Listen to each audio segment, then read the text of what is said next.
उपस्थित झालेलो आहोत। तर या वार्षिक संमेलनामध्ये विविध कला गुणदर्शन सादर होणार आहेत। लावणी, नृत्य, नाटक, स्त्री शिक्षण किंवा विद्यार्थ्यांच्या अंगामध्ये असलेल्या कलागुणांना वाव भेटण्यासाठी हा मंच आयोजन केलेला आहे।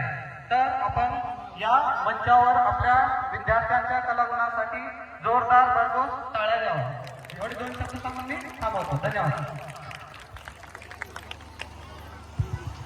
याच्यानंतर चाणक्य कोचिंग क्लासेस व चाणक्य पब्लिक स्कूलचे संचालक पठाण सर आजच्या कार्यक्रमामध्ये आपल्या क्लासेसचे व शाळेचे महत्त्व सांगतील।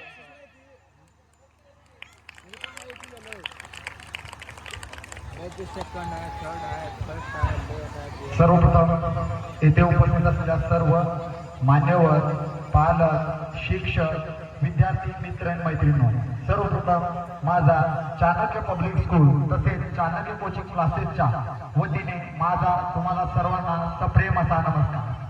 आज दिनांक 8 फेब्रुवारी 2025 रोजी आपल्या चाणक्य पब्लिक स्कूल व चाणक्य कोचिंग क्लासेसचा प्रथम वार्षिक स्नेहसंमेलन आज आयोजित करण्यात आलेला आहे। तरी तुम्ही सर्वजण येथे आलात त्याबद्दल तुमचे सर्वांचे मी मनापासून चाणक्य परिवाराच्या तर्फे हार्दिक स्वागत करतो। तसेच आज आपण विद्यार्थ्यांना फक्त शिक्षणच नव्हे तर त्यांना त्यांच्या कलागुणांचा विचार सुद्धा केला पाहिजे। फक्त विद्यार्थी हा एका कोंबड्यासारखा नाही झाला पाहिजे, फक्त खुराड्यात नाही राहिला पाहिजे। विद्यार्थ्यांचा सर्वांगीण विकास करणे हाच आमचा प्रमुख ध्येय आहे। आम्ही आमच्या सर्व विद्यार्थ्यांसाठी प्रत्येक वेळोवेळी त्यांचे नियम